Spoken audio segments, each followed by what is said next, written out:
A Christmas Carol by Charles Dickens.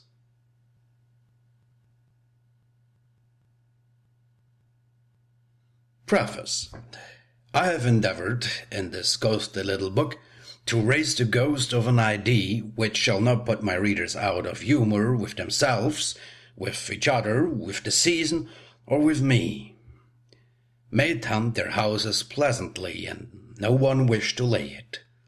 Their faithful friend and servant, Charles Dickens, December 1843. Stave 1. Marley's Ghost. Marley was dead, to begin with.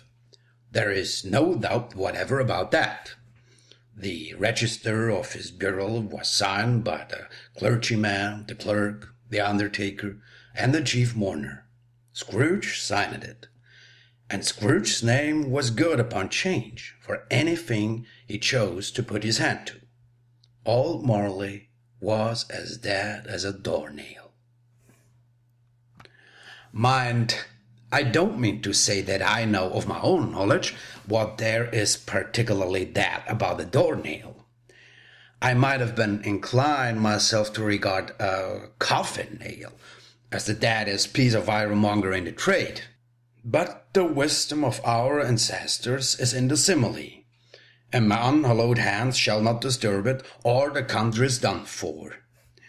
You will therefore permit me to repeat emphatically that Marley was as dead as a doornail. Scrooge knew he was dead? Of course he did. How could it be otherwise? Scrooge and he were partners for I don't know how many years. Scrooge was his sole executor, his sole administrator, his sole assign, his sole residuary legatee, his sole friend, and sole mourner. And even Scrooge was not so dreadfully cut up by the said event, but that he was an excellent man of business on the very day of the funeral, and solemnized it with an undoubted bargain. The mention of Marley's funeral brings me back to the point I started from. There is no doubt that Marley was dead. This must be distinctly understood. Nothing wonderful can come of the story I'm going to relate. If we were not perfectly convinced that Hamlet's father died before the play began, there would be nothing more remarkable in his taking a stroll at night in an easterly wind upon his own ramparts than there would be in any other middle-aged gentleman rashly turning out after dark in a breezy spot, say St. Paul's churchyard, for instance, literally to astonish his son's weak mind. Scrooge never painted out old Marley's name. There it stood, years afterwards, above the warehouse door, Scrooge and Marley. The firm was known as Scrooge and Marley. Sometimes people new to the business call it Scrooge, and sometimes Marley. But he answered to both names. It was all the same to him. Oh, but he was a tight-fisted hand at the grindstone, Scrooge. Squeezing, wrenching, grasping, scraping, clutching, covetous old sinner, hard and sharp as flint, from which no steel had ever struck out generous fire, secret and self-contained and solitary as an oyster. The cold within him froze his old features, nipped his pointed nose, shriveled his cheek, stiffened his gait, made his eyes red and his thin lips blue, and spoke out shrewdly in his grating voice. A frosty rime was on his head and on his eyebrows and his wiry chin. He carried his own low temperature always about with him. He iced his office in the dark days and didn't fight 1 degree at Christmas.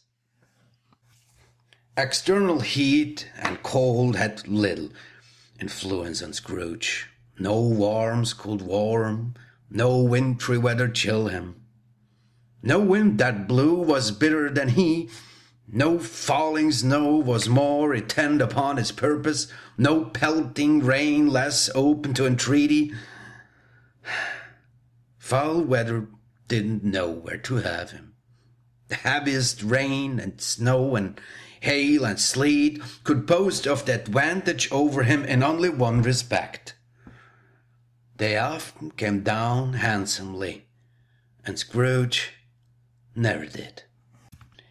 Nobody ever stopped him in the street to say with gladsome looks, "My dear Scrooge, how are you? When would you come to see me?"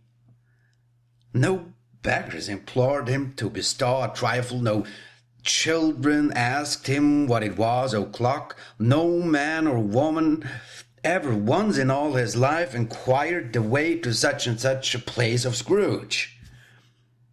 Even the blind man's dog appeared to know him, and when they saw him coming on, would tuck their owners into doorways and up courts, and then would wag their tails as though they said, "No eye at all is better than an evil eye, dark master." But what did Scrooge care? It was the very thing he liked. To edge his way along the crowded paths of life, warning all human sympathy to keep its distance, was what the knowing ones call nuts to Scrooge. Once upon a time, of all the good days in the year on Christmas Eve, old Scrooge sat busy in his counting house. It was cold, bleak, biting weather, foggy withal, and he could hear the people in the court outside go wheezing up and down, beating their hands upon their breasts and stamping their feet upon the pavement stones to warm them. The city clocks had only just gone 3, but it was quite dark already. It had not been light all day, and candles were flaring in the windows of the neighboring offices like ruddy smears upon the palpable brown air. The door of Scrooge's counting-house was open, that he might keep his eye upon his clerk, who, in the small little cell beyond, a sort of tank, was copying letters.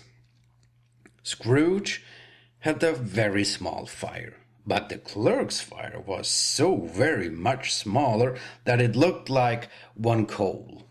But he couldn't replenish it, for Scrooge kept the coal box in his own room. And so surely as the clerk came in with the shovel, the master predicted that it would be necessary for them to part. Wherefore the clerk put on his white comforter and tried to warm himself at the candle, in which effort, not being a man of strong imagination, he failed. "Merry Christmas, uncle! God save you!" cried a cheerful voice. It was the voice of Scrooge's nephew, who came upon him so quickly that this was the first intimation he had of his approach. "Bah!" said Scrooge. "Humbug!" "Christmas is humbug, uncle?" said Scrooge's nephew. "You don't mean that, I'm sure." "I do," said Scrooge. "Merry Christmas! What right have you to be merry? What reason have you to be merry? You're poor enough." "Come, then," returned the nephew gaily. "What right have you to be dismal? What reason have you to be morose? You're rich enough." Scrooge, having no better answer ready on the spur of the moment, said, "Ah!" again, and followed it up with, "Humbug!" "Don't be cross, uncle," said the nephew.